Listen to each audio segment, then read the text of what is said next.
Hi everybody, welcome back. So our final panel of the day is about animation and animation working alongside audio. So we have two absolute experts in their field. We have Mick Creedon, who's the head of audio at Windmill Lane, and we have Chris Dicker, who is animation extraordinaire, artist, showrunner, director. So they've both had an incredible depth of field in the work they've done across many different kind of episodic feature side of it. But specifically today we're going to talk about animation and how it works managing teams and remote collaboration. So before we start and I get the guys to tell us a bit about their background and how they get into it, we've got a couple of show reels we were just going to show back to back. One of kind of Windmill Lane and Mick's teams kind of animation work we've done over the years, and the other some of Chris's work. So we can go ahead and play these and have a look first. Amazing, some gorgeous work there, really iconic. I might just start with getting you both to give us a bit of your background and kind of how you got into the industry and your specific roles. We'll start with Chris. So I was in Ballyfermot, obviously, and while I was there I was selected as a Disney intern in Paris. So I used to go over for like 2 summers in a row for the whole summer. Then I went to LA, met Richie Bain and was meant to go on to the end of Iron Giant. That never happened just because I had to go back to Paris by the time I had found out. And then, during that time, my girlfriend, wife now, got pregnant with twins. So I was like, shit, I got to get a job. A real job. I got headhunted by a couple of games companies in the UK, and I ended up going into games for years. And I wasn't a gamer. I worked on like Crash Bandicoot and like all those Lego games, like, Lego Star Wars, Lego Indiana Jones. They're so iconic.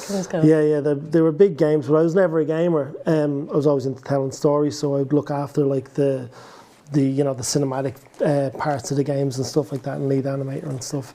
And then I learned the game engine, and I was like, okay, so this is how the game engine works. This is around like 2005, and I became friends with a lady. I sold a show to Hit Entertainment that owned Bob the Builder at the time, and the head of Hit was leaving. Her name was Jocelyn Stevenson. She was a great mentor to me, and then we created this show together. And I was like, well, why don't we use a game engine? So there was a lot of ex-Henson people at the time where they were out of work, and we hired them. We did motion capture at the time was performance capture. Now, obviously, we all know. Brought them in, created the show with Nickelodeon, used the game engine. We rendered like 52 episodes with 2 PCs. Wow. This is 2005, 6, and shooting it mocap with cameras on sets and stuff like that. And we won a load of awards for that. Amazing. It was so bizarre. Animation's crazy, isn't it? I ended up in Japan with the Emperor of Japan. That's not something on live TV. That doesn't happen every day. On live TV. But to go from Ballyfermot to suddenly go to Paris, I'm in LA, I'm Japan. To Japan, with the Emperor. It's incredible. It's mad. So that was that. And then I was doing quite well in the UK, and then Jam, I was friendly with the guys in Jam. They were a great company. I loved what they were doing. And then they kind of said, well, let's come home and become head of development in Jam. And you'll see actually all that stuff was ex-Jam stuff. And beautiful animation. So we did Little Roy and Becca's Bunch and Jessie and Nessie, and developed a whole bunch of things in the middle of all that as well. And and then since then, kind of the beginning of the pandemic, the whole world just reset. And I was like, you know what, I fancy just doing something different and spending a bit of time with my family. I've got 6 kids now. So 6 boys. I've added on to that. So I've got every age demo known to mankind or humankind, I should say. I want to walk in and try out this one. I just spent a bit of time with the family. Then I had a few ideas that I wanted to develop, and I got a deal with Apple as soon as I left Jam to develop a show. And then I sold another thing to Netflix, and then I sold a preschool show to Spin Master, the people that own Paw Patrol, and then another movie I've sold into the US as well, and I'm kind of just developing things at the moment and doing my own thing, kind of gambling and backing myself at the moment, and a bit of a lone wolf and enjoying the loneliness and kind of like at the same time missing the gang. Do you know what I mean? But it's that constant balance that we're all looking for. We've had it in discussions all morning. Whether you go to work or whether you work from home, there's pluses and minuses. Yeah. And, Mick, give us a bit of your background kind of then. Well, I've 7 kids. I knew it. How can I match that? Okay, so I started out as a musician. I played in a band for many years, and then, like most bands, that came to an end. And before I was in the band, I was always the one being the engineer. Right, for the bands and doing lots of that kind of stuff. So engineering, sound engineering was always of interest to me outside of playing the music. So I did the first sound engineering course, which was Paddy Dunning, who had the sound training centre in Crow Street in Temple Bar. And I was one of his first students back in, I'm not even going to say when that was, long time ago. So did the sound engineering course. Okay, I have to say it was the end of the 80s. It was that kind of time. Things weren't great here. So I took myself off to London and got into a studio there. And it just happened to be a studio that did TV and radio jingles. It was kind of, you could probably, I bet you still hear some of them when you're some pretty bad stuff. So that was my kind of introduction into the kind of radio, broadcast, TV world. So I worked there for a few years. Then I took myself out of that and I went and played a little more music because I really do like that. And that came to an end. And then I went back into the engineering. So I got back into, I like doing the TV stuff. So I kind of got back into that. So did a lot of broadcast work.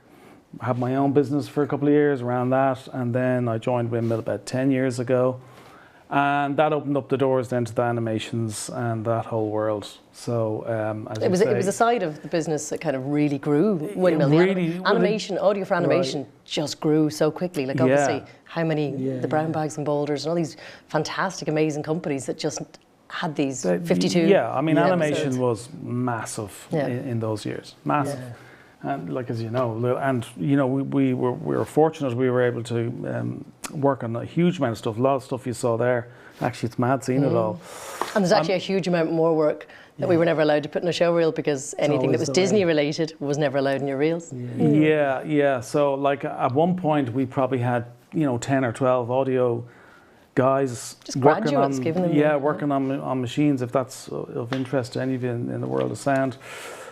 But funnily enough, even back then, 15 years ago, it was a person at the early stage of an animation working on a machine, kind of siloing away in the box. It's interesting that we're going to talk about that now today. Like one of the first, like a lot of today talked about editorial, VFX and these kind of topics. Audio is very different as far as working remote compared to, I think, some other areas. But kind of the first question is, how do you think that remote work versus in person influences the creative flow of an animation project?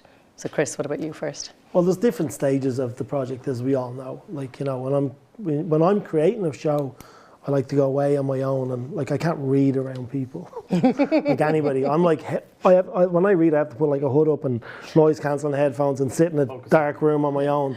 And at that period, I loved being on my own. But then, like, obviously, you realise it's a team sport. You need millions of people to make these things come to life.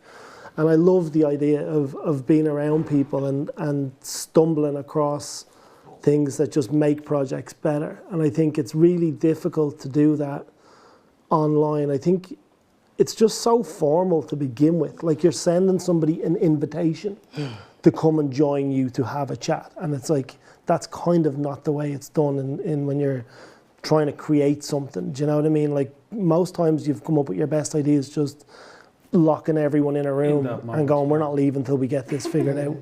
And I love that. Like, I love that kind of like, backs against the wall. We're all going to come up with something great here. And you kind of miss that. Like, and I worry about culture. I believe in culture, like on every level, who we are, what we are, like, and even as companies, like, and I think you lose some of that. And I think over the last, 5 years or so, people have sent around gifts and we'll all open a drink on Zoom together and it's kind of like, it's really forced. It's not the same, and I think like so many of the discussions were about like, just body language, just like, or making someone a cup of tea. That's like almost like saying we're in this together. Yeah. We're going to sort this out. You know by somebody's body language if they're not, all absolutely. Of a sudden you can read people people, and it's that kind of work, and it's so intricate. Yeah. Certainly with sound, like it's so intricate. Yeah. That it's really difficult to get your ideas across. And we spoke about this on the phone. Like, from a sound perspective, I don't have the language to say exactly what I want musically or from a sound point of view. Yeah. So being with someone is just easier finding that. When like you're sitting together in the room, in the studio, with the proper speakers and the screens. So that's my what was the question? Tangent. It's going to be tangent. What day is it? Well, if it's that's kind of like where I am with it. Like I'm okay with it, and it depends. I mean, I suppose it's been there. Again, just in a sound perspective, you know, even before COVID and long before there was really any kind of remote, there was the remote things there. Like if Deborah and I had a project in, we would outsource the Foley work. So we would send the work out to be done by. So you know, that was a remote project for those Foley guys. They do that, and then the dialogue editor, that person might be, you know, working on their own. A sound effects editor might be their person working on. So we would pull those elements in. Tailor the team and so the kind of remote thing by osmosis has been there in audio to some degree. I mean, we used to call it freelance. And it's interesting because freelance. Forgot about that word. Freelance has been a thing that's existed forever. Like you know, like so when you have a production and you get like board artists in, and like you would just pay them per board. Sure. Yeah. Or you would pay like, you know, certain members of the teams, you would have them like as freelancers. Yeah. But it's interesting what way the government's going to structure that as well. Like whether the government will eventually say no, they are now, you know, an employee. That's exactly where we are. And it changes. That's going to change again. And I think that's another. I think you're going to see people coming back into the workspace. Also because, like, you know, property prices are crazy. People are living in smaller accommodations. Do they really want to get out of bed and just work at a desk right beside their bed and stay in that room all day long? I don't think, for mental health reasons alone, getting up and getting fresh air and going to work somewhere, it's, you know, and then of course, can they still that's be part different of the team? again, exactly, completely. And that was kind of leads to my next question, kind of to Mick, was come on, have you, without criticising or naming any projects or people, but like, have you noticed changes in the quality of the work?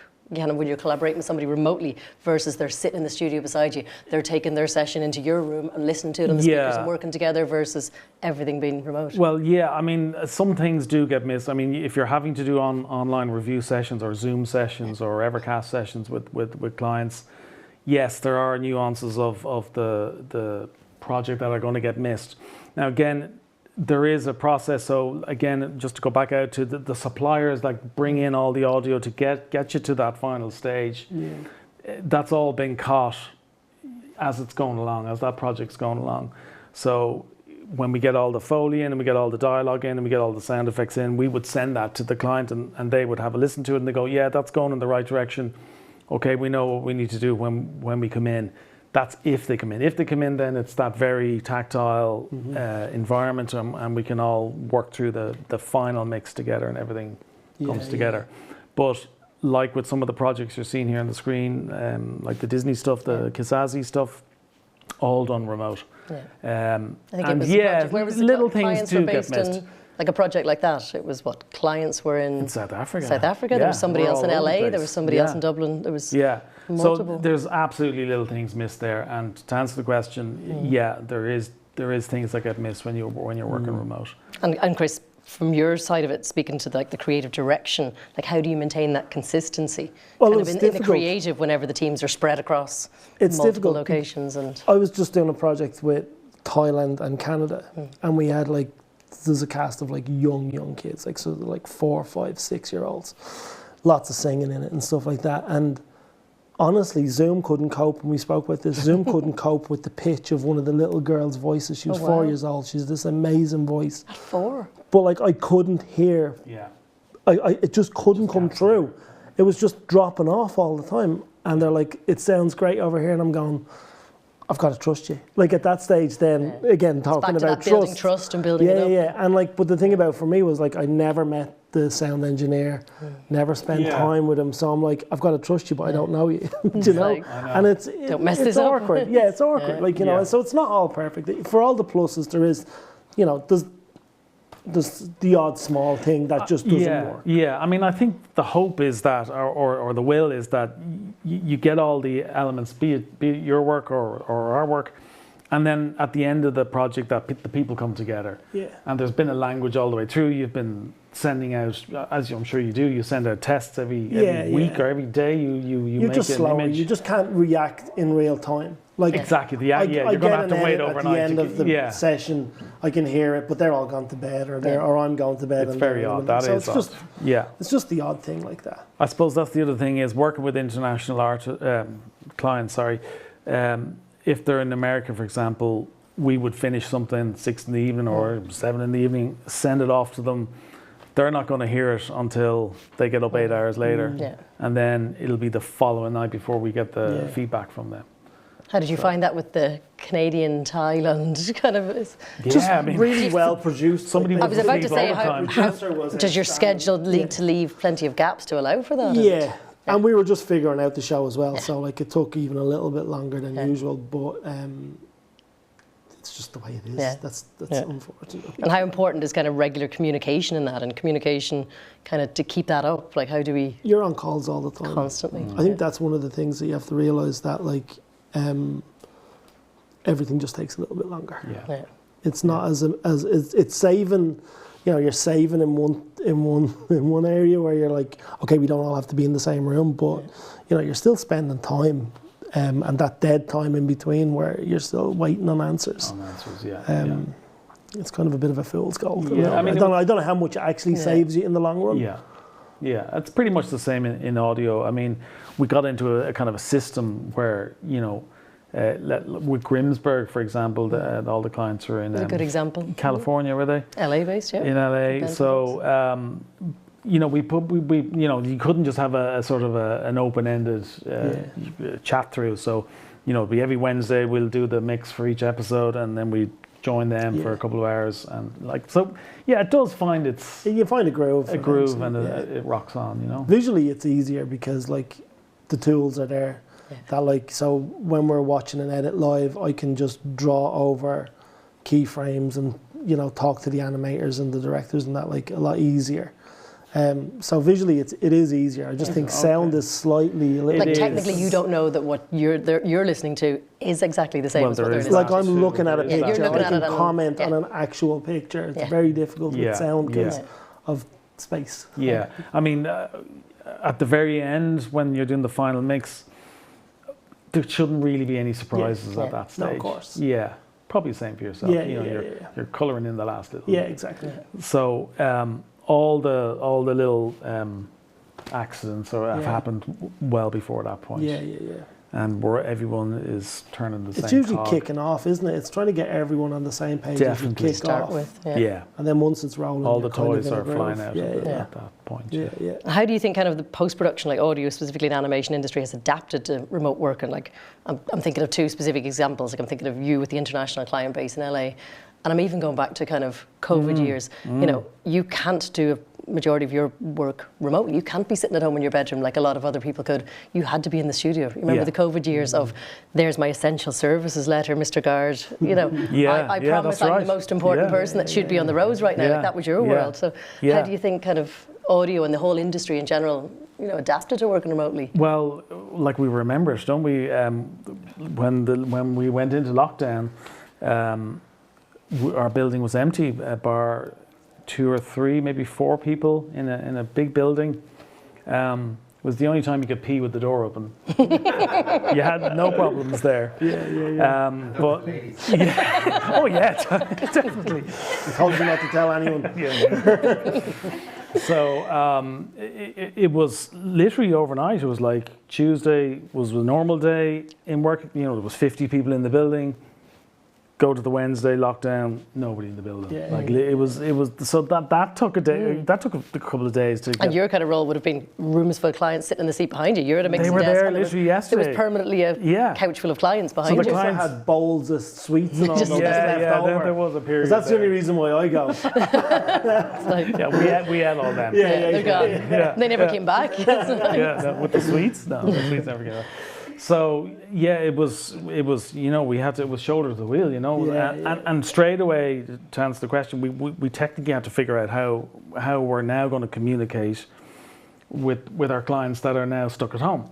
So you know, we all remember Zoom suddenly became the trump card, and we just had to, and it was like, okay, how are we going to get the audio into Zoom? It was even back to that, you know, so it was tricky, and it took us actors and voiceovers going quilts or duvets over your head. Exactly, like it was very mic. organic, really, in one way, because it was literally, as Deborah says, it was all voiceovers had to record at home, so they literally put themselves in wardrobes with duvet covers over them and silly little mics, and it worked. And then clients are suddenly going, hang on a minute. They haven't come back, a lot of them. Yeah. So, and even things I remember distinctly, you doing a huge amount of ADR for Valhalla. Yeah. So Vikings Valhalla, but you never once were in the same room as the person. So you did, you know, insane amounts of hours and hours of ADR for that show.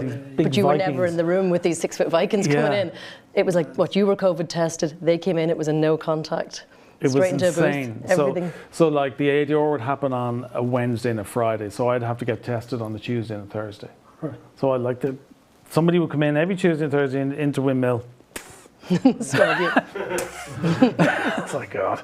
So it was all that. So like, it was very visceral, you know, all that stuff. And Chris, speaking to that then on the other side is kind of, you work a huge amount with international clients. Like you're in LA a lot, you're working with a lot of US based clients, you're talking about being in with Apple and Sony and Illumination, these incredible clients that are really putting Ireland on the map.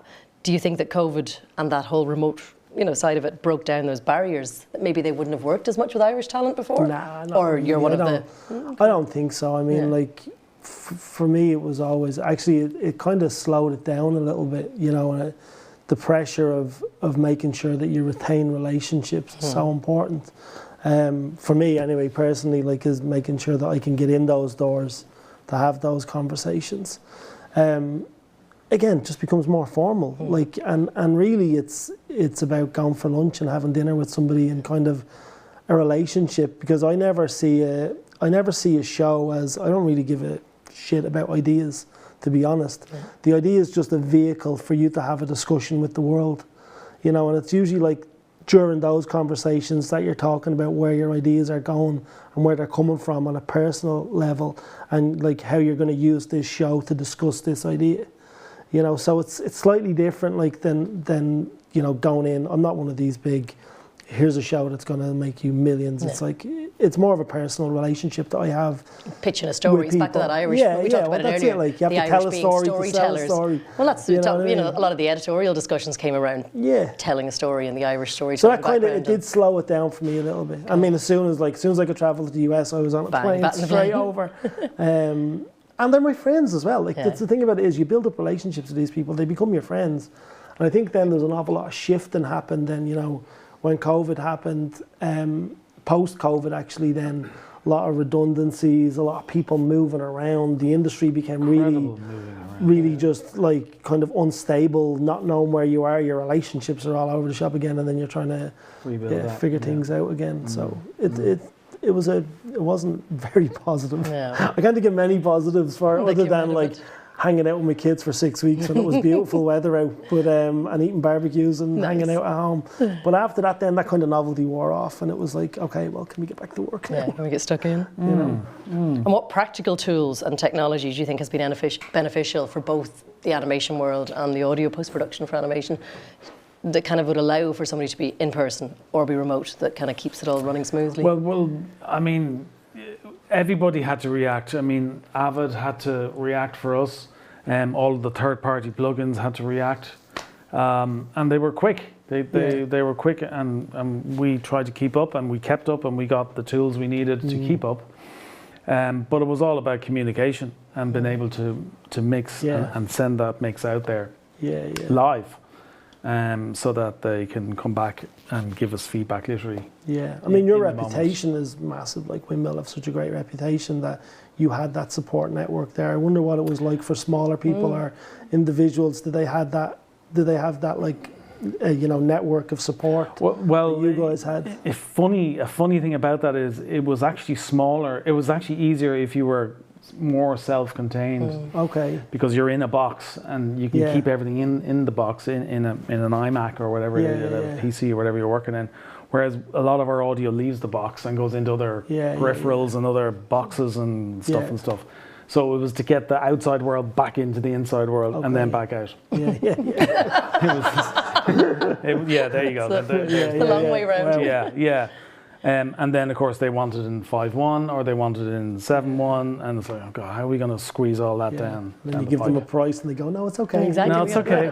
It's on every delivery spec, Oh, it's you that can't. much? No, it's not. Yeah, we just have stereo, thanks. And there's got to be a huge amount of that aspect of it. Like, you as a client, on an audio, if it was an audio feature and you as a, sound mixer, that the sound is so important.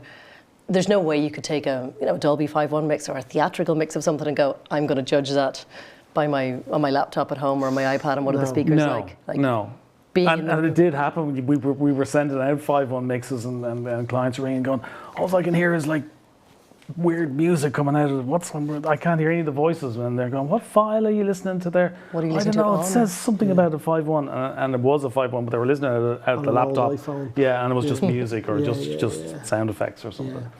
So I mean, I think there was problems for both sides. I'm sure it was the same for you. Totally. And even COVID aside, it's kind of to allow that hybrid world of somebody coming to you and saying, a client, based in LA, a client based in Canada, some of your teams based in other parts of Ireland. It's still making that cohesion work. Yeah.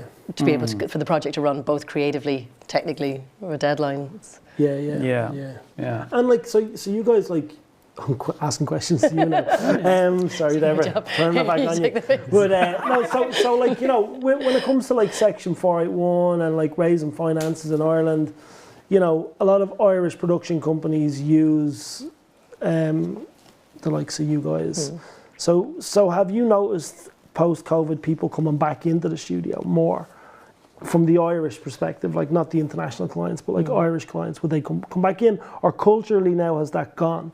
Like, is it kind of like moved on slightly? No. Or is there a mix? There's a mix, I suppose. Yeah. I mean, some of them are coming back in because I think some of them want to come back in. Boredom, they're like, I want to come back and see you. They want to come back in and have the sweets. There you go. But no. I mean, because of that organic conversation, they do want to come back in because they can make that decision there in a moment. Can you just turn that up or turn that down? Or can we have that instead of that? Especially with the Irish ones. Yeah, the domestic client base. Now, they don't all come in because... Depends on the sector, I think. I think there's certain clients that are going, no, we've done this perfectly well at home for the last 2 years. Why would I bother? Well, that's it. And why would I bother sending 10, people from an ad agency to approve a radio ad that Which they would have done in the past? Would have been to now go, no, we can do this remotely. Send me a file, it's fine.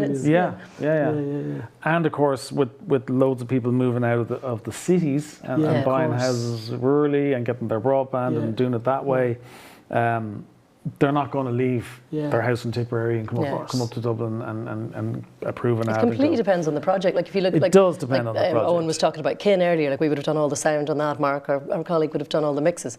The US producer, we used to have to work the schedule that she'd fly over in batches so she could do the grade and the final mix. She got on a plane from LA kind of once every 2-3 months, kind of at different stages of production. And she'll kill me if I say this out loud. She'd come in and she'd be so jet lagged she'd just fall asleep on the couch. And they're like, do you want to listen to it again? She's like, no, I trust you guys. Okay, you've just flown 12 hours. Just thumbs up. Yeah, to be here in the room to listen to it on the proper speakers. First news. Well, I know I would rather listen to it on them speakers than on my laptop or iPad or whatever. I would rather hear it. Yeah. Now, it does come down to production cost as well. Deborah mentioned Valhalla there. Like in years past, doing Valhalla, the dialogue editor and often the director used to fly into Dublin. And they'd come into us and hire out the studio for a full week, and we get all the Vikings in. that was a good day. Up the Liffey on the ship. It's a good day. They'd paddle. And they'd stay in Dublin, like the dialogue editor directed, they'd be in Dublin for a week and they'd be staying in a hotel and they'd come into us for 5 days, 6 days, whatever, and we'd do all the ADR. And then that doesn't look like it's going to ever come back, like never going to come back. Because the production go, okay, actually, how much did it cost us to have those two guys in the Mespil Hotel for a week in Dublin? Yeah, of course. Blah, blah, blah, expenses, this and that, flights. Like, they're going, we can actually save 20 grand there. Yeah.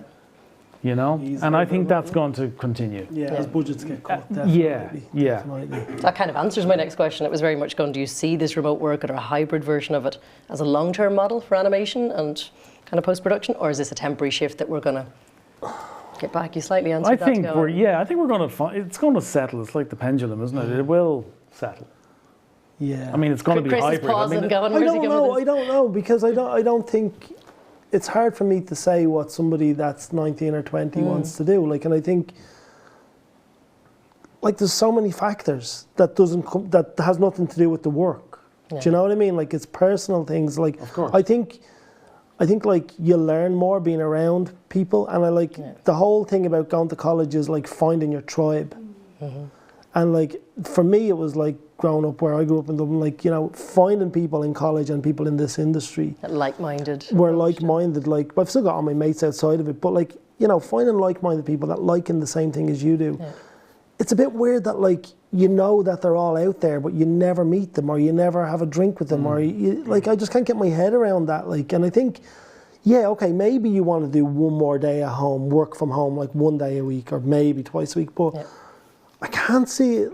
I don't know. And it depends on where you are in your life, whether you've got kids, whether you don't have kids, where you want to live, where you don't want to live. But I think for young people, I don't know. And maybe studios will open up in more affordable places and actually consider the people around them. I think that'll be it. Where the pendulum will land will be that kind of hybrid. Exactly. Like look at the guys in Cartoon Saloon. They didn't know that Kilkenny is a hub now. You know, which is amazing. And it was never set out to be that. But it just makes sense that like it's a cheaper place to live. Yeah. People from Europe looked at it and went, actually, I can afford to live there. It's not Dublin city centre. It's not Dublin city centre, and you're an hour and a bit away. Like it's a no-brainer. Yeah. Like, and I think you're going to see more and more of that pockets of creativity kind of like popping up around the country. Yeah. As long as you're around like-minded people, I think like if you find people that you like hanging out with and I don't know, they support each other and all. Like, it's weird because like once you've got those networks, then it's like, oh, there's a job going here. Yeah. Oh, it's not, did you hear about this? This industry isn't really one that kind of officially does things. It's the networking and the friendships you build. It just depends where kids want to, what way kids want to do it. Like you know, kind of from like if you look at kind of the animation industry, if you're looking back at yourself in Ballyfermot or the kids coming out of Ballyfermot and things now. There's obviously such a range in animation, from kind of the different types of tasks and roles and everything from production right through from early stages to the kind of the scope of role. That the internet. The role that you do, which covers, 3 or 4 different aspects of animation. Kind of what advice or what would you tell somebody to sit down and go, here's what to do early days or here's the path to... I think, to be honest, I've gone around colleges a lot over the years and it sometimes worries me that the kids don't realise that like as much as this is a great community, you're against everybody. Like, and I hate that it's not like I'm not trying to like say that in a scary way or anything, but like if I'm pitching a show, not Tyrell's old. No, I'm not living on fear. We're not selling fear.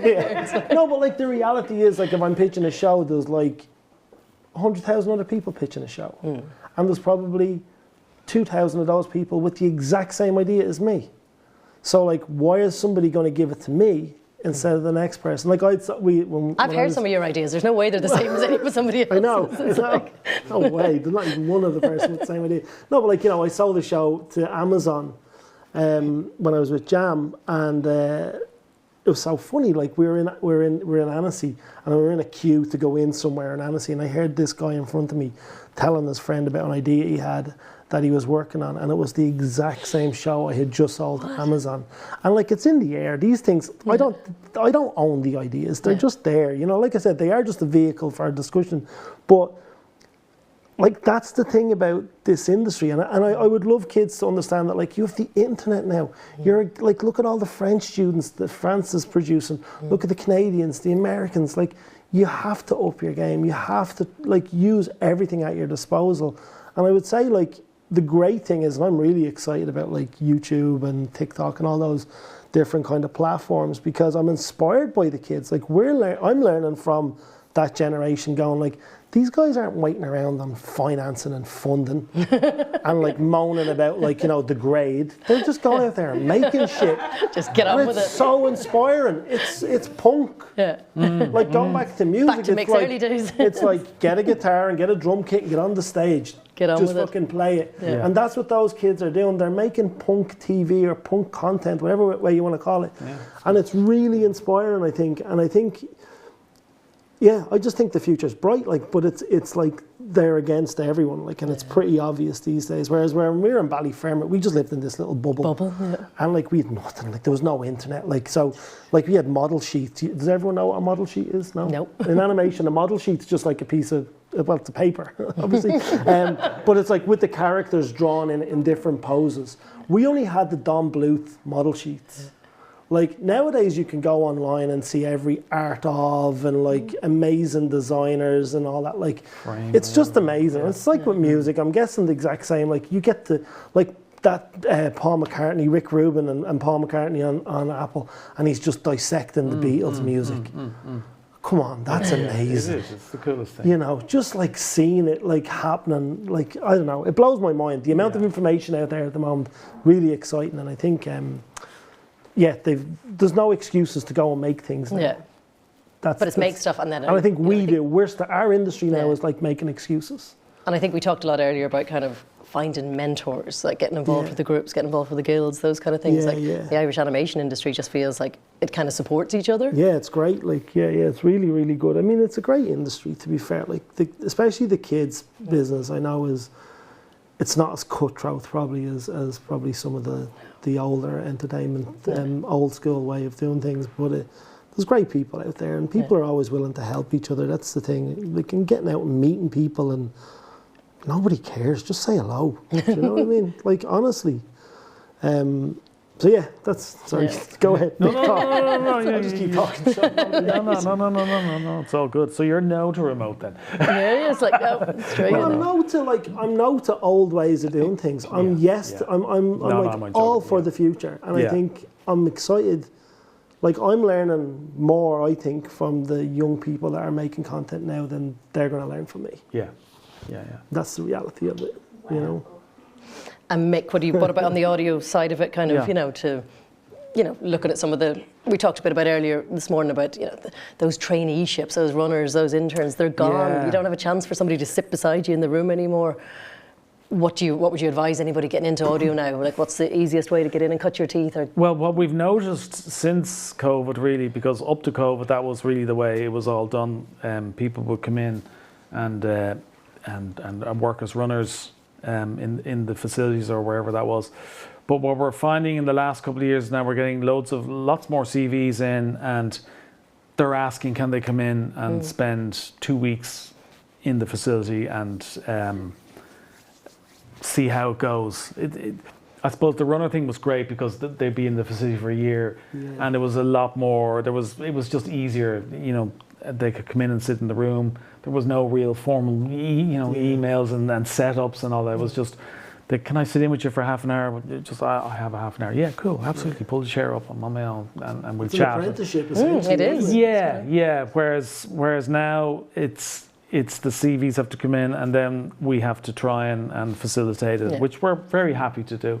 A lot of the colleges are now doing that for their students, so we'll get emails from the colleges going, will you take in 4 or 5 students over a 6-month period or whatever? In fairness, the likes of Screen Ireland and so it's trying to happen in another way, because I think they've realised that the sort of runner thing is not there at the minute. Yeah. It might come back, but I would doubt it. I would doubt it, to be honest. It's not looking great. Not to the level it ever was before. That allowed those internships and those programs to kind of get a foot in the door. Which was mad. I mean, if you've all seen Mad Men, if you go back and look at the way it was 20 years ago, like, it was insane. I mean, John will back that up. Me pointing to John from 20 years ago. I mean, as Deborah said, you'd be doing something as menial as a radio ad or something quite small, but you could have 10 people in the room, and it's like coffees, sandwiches, and Twix bars and crazy stuff. Cigars. Yeah. So it is trickier, but I think it's really a lot of help from the colleges to approach the industries and go, look, we've got all these students that need to sit in and train up the next generation. Yeah. Just from a networking point of view, even. even if they don't learn anything. No, but they know people in the building then. You know? And the name's familiar then. And funny, you know, the few, you know, some of them bubble to the top, and we, very you know, quickly. and you keep an eye on them, and you go, well, look, Stay in maybe touch, we'll get that person back in 6 months' time because we've a glue to work that will need service. Right. Yeah. So, I'm going to put it out to the audience. Has anybody got some questions? We'll start to put the guys. John Kennedy. Yeah, you just touched on the point there, and I think it's quite interesting, particularly where you're both at in your career, with having had 20 plus years clocked up, maybe 30. John? Anyone that can't see you right there. But with that time, you just talked very eloquently there about having all those people in a place. And we've talked a lot today about remote working. And I think part of that sense of place is obviously diminished by remote working. You talked so fondly of Ballyfermot, living in a bubble. Windmill Lane has come up several times today as a place where creative things happen. People came together, be it from advertising to music to film, to make things happen. And that sense of place is gone. Sometimes we associate it with the schools we went to, the colleges we went to, and the places we worked. Just wondering how we could try, with all this discussion about the benefits of remote. I certainly feel that guys who got that 20 or 30 years of experience are very happy to embrace remote because they've clocked it up. And we all talk about the inspiration and creativity and motivation that youth brings, and that fearlessness and ambition that has to be so much a part of it all. But there's also a sense of place that's eroded. Any thoughts on that? Yeah, I mean, I'm all for it. Like I'm all for bringing people back in. I think, you know, encouraging them to come back in, and I guess they have to do it off their own back. That's the thing. And you know, it depends on who they are, where they are in their life and all that. I get it, but it's, I don't know, there's just something really special about a gang of people making something. Do you know? And I think it's actually quite sad that it gets so fragmented. And I think it shows on screen. Like, and there's little things that, like, you just can't put words on. It's a feeling that when you're seeing something on screen that lots of people in the same place worked on, there's a bit of magic that happens, and like, I don't know, it's very hard to describe it, but I don't know what to, like, how you promote it, or how you you can't force it, for sure. We all know that. The second you try and force something, you don't want to do that either. Like, but I guess like there's so many different things at play. Like we said, like, you know, where people live, you know, if they live locally and they're living in smaller accommodation and they've got lots of kids at home, maybe going back to work is not a bad thing. You know, 6 boys will do that. Trust me, I crawled to work through the snow. But yeah, like, I don't know. It's all depends. Culture's new. It's a weird one. Like, whether people just grow up with not having that then, and they don't know what they don't miss. Yeah. So I don't know what. What do you think, Mick? What do you do? Well, like, I think it's still quite novel. I think we haven't, you know, we're still reeling from it. I think I really do. And we just fully haven't found our feet yet. Like, you're hearing about Amazon. I'm not sure what companies they are, but they're demanding all their staff to come back and work. So there's all this push-pull happening, I think. But I do think, for me anyway, that this pendulum will stop, and it'll be this kind of remote thing. Hopefully it'll be new people coming in we'll require of them to be working with us. And they'll go, okay, am I cool to work at home on the Monday, Friday thing, or the Wednesday, Friday thing, or whatever? And you know, we go, cool, of course. But at least they'll be in the building, hopefully. That's what I hope. That's my hope. Yeah, it's a weird one, because, like, me as an artist, like, I don't like hot desks. I'm like, I don't want to sit at somebody, like, I want, like, this is my cocoon that I sit in, and nobody else sits in this. Do you know? And it's weird that, like, that open desk kind of policy as well. Very impersonal. And then does it become political? Like, you know, like, if you look at politics and they go, okay, well, like, the value of you know, the workplace and like property, like, is that like going through the ground, like, you know, And how do they ramp that back up by making people go back to work? Is that going to happen? Like, there's an awful lot of money at stake. Cities are at risk. Like, can cities collapse if they don't force it?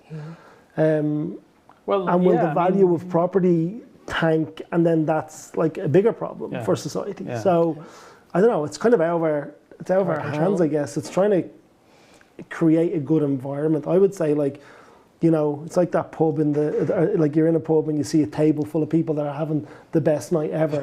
Everybody just wants to be at that table. You know, and you might be sitting at the bar on your own, and you're like, if someone goes, "Come on over," like you're over straight away. You're in the night. Like, and I think it's up to companies to create those kind of energies that people want to go to work. Do you know, and encouraging them when they do come in. Like, it's, I don't know. I like that. Any other questions? Did somebody else have their hand up? Yep, in the back. Just a quick one. You know, it used to be that people get together, brainstorm, or it would attract people as well that have no idea about what they want to do. Yeah. But now that everything is remote, academic, and aren't we losing on some bright people, in fact, that might find themselves through the process of being with others instead of, you know, you do that's what you do, you will do nothing else, and you know, everything is school and then it's remote, there's no communication really outside of the bubble. Yeah, definitely. I think like your career and my career, like we started off in one place, went outwards and kind of like zigzagged, and then you finally find yourself. I wonder how possible that is in a remote world.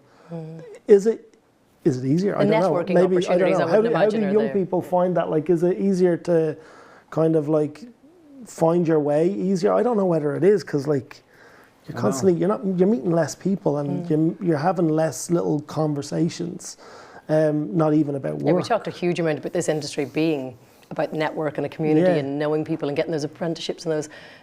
It'd be very difficult to do that if you were permanently sitting in your bedroom. But going back to ideas, like so many happy accidents happen in a room when you just lock a door with a load of creative people in it. And like story rooms are the best fun ever. Like I love having story rooms where everyone's together and you're just brainstorming. But surely, and you meet so many people. That's gotta happen though, right? It's only starting back. What you said, Nikki? Just in terms of my Go, which we all worked on, our animated series, like 2 of our editors ended up writing episodes, and that would never have happened if we weren't standing around the kitchen. Exactly. And they threw their hat in and go, "Oh, I've been dabbling a bit, you know, really shy, give somebody an opportunity. Tea, and they're like, "No, you know, I've been doing a bit of writing." No way, really. Amazing. Just a few springboards that, you know, that never would have happened if we were all doing remotely, not in a million years. No, absolutely. It's interesting. Sorry to interrupt. No, it's just made me think about that. Yeah. And it's weird when you're around people, like on Zoom, it's kind of like, we've all been on them conversations. No, but even Owen's talk today, just that bit of a pause as opposed to something flowing.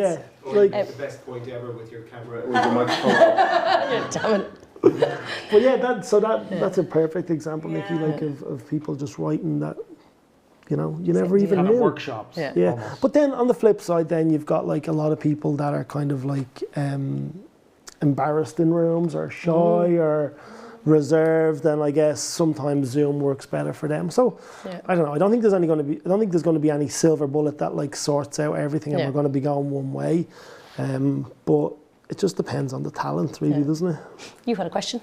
Yeah, like I think as an observation, really, having trained in theatre and film in my like late teens, there was always that hub of, like you go into Grafton Street and you'll find where the cafes and you know where the creative hub is. And I think I really miss that, having been out of this industry and just being in the art industry. The art industry in my room painting. No fucking industry. And then coming back in and kind of trying to, like I was saying before, trying to find that door. Like, because there isn't a hub anymore. There's like, you're relying on these events, of which I've been to maybe 4 or 5 of them over 2 years. Do you know, and it's just like, shit, like where's the access point? And I think that's difficult from that perspective, getting people back into the industry. Number 1, and number 2, I think just in terms of what's lacking as an observer in the industry now, having trained in theatre and drama and all the rest of it, like the remote casting, I think, is the biggest failure of our time. In the process it is of the biggest failure, and you can see people that have not met the casting director and the director and have got a job via Zoom or via their show reel, sending it in. I feel like it's collapsed. Yeah. With a lot of casting has just gone to The only answer to that I'll speak to initially and then hand over to you guys is I just think it's reach out to the guilds. I think those Women in Films, Screen Ireland, Enterprise Ireland, Animation Ireland, they all host these events. They're all, whether it's a talk or Women in Film and Film Network Ireland are both using Windmill's space over the next few weeks. Which is brilliant. Go for your life. There's no point us having a big empty kitchen space. You guys come in, use it, and it's good. It's a good networking opportunity. Yeah. But if those, it's a case of joining those guilds, following those events, showing up to these things, and all of a sudden you're just going to get a nugget of information or a connection or something, especially for kind of those that are trying to get that foot in the door would be one of my bits of advice. A couple of students reached out to me. One was in London and one was in, I think it was in Scotland, or one was in Manchester. And there was 3 of them and they were working on this idea. And it was so, I was inspired by it. And I don't know whether it was because they had nowhere to meet or this was the new way of meeting, but they met on Twitch.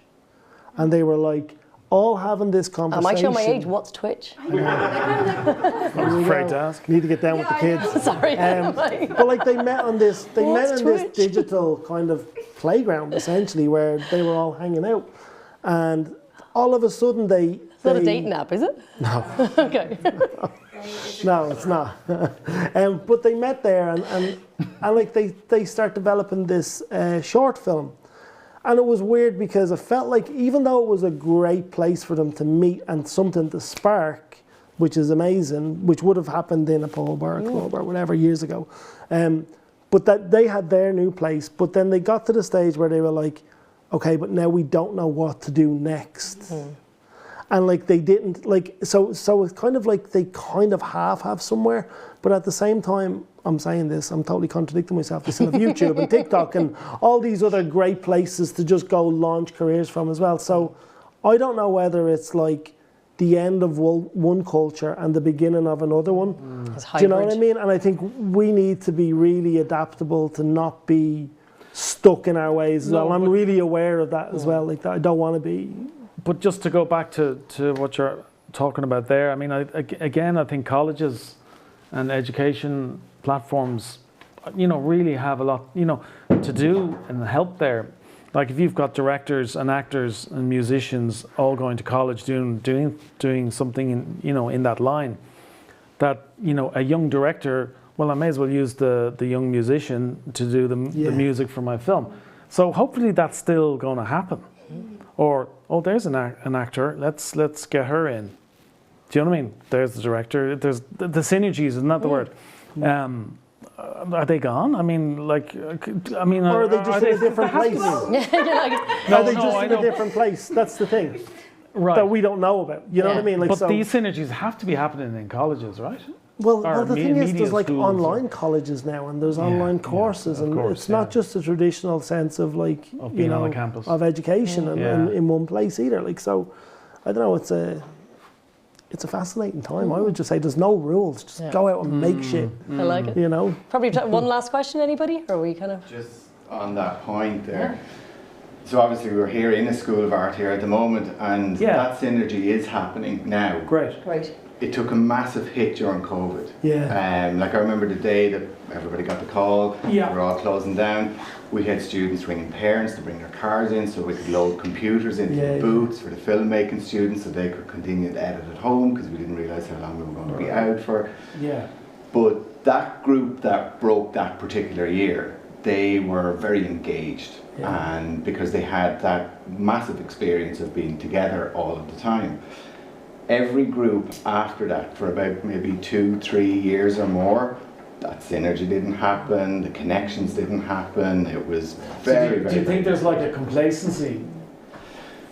No, I think. Is it coming back round? I don't know if it was a complacency because it was forced on us, I suppose, in order to be able to isolate in that way. but you're dealing with a generation of young people who are isolated at a really formative part of their journey. Yeah. So I think it's taken a long time for that to come back out again. But we're seeing, if we survey the students about new programs and potential new tech that's brought in and things like that, it's become back to making. Conversation again. The students are back to making, we had lost that for a while. So, It seemed like COVID and the emergence of technology really ramping up. It was a perfect storm, and I think it just changed everything forever going forward. Yeah. I don't think it'll ever go back to being We're not fully healed from that yet, right? Yeah, exactly. And we just haven't found the cogs for us all to go, oh, that's how that network works. Absolutely. Yeah. It's an interesting time, and then we've got lots of crazy people running countries. It's like we're not going to, not even got managed Let's not even get into politics. You got through the whole day before mentioning it. It's like, well, it's all connected. It is, it's all connected. Like, we're all artists. Yeah. Like, so we're commenting on the world that's around us, and all of these things are happening. It's a really interesting time to be an artist, because there's lots to comment on. Yeah. And that's what great art does. Like, and it's, I don't know. I embrace it. Chris Digger, Mick Creedon, thank you very, very much. Last panel of the day.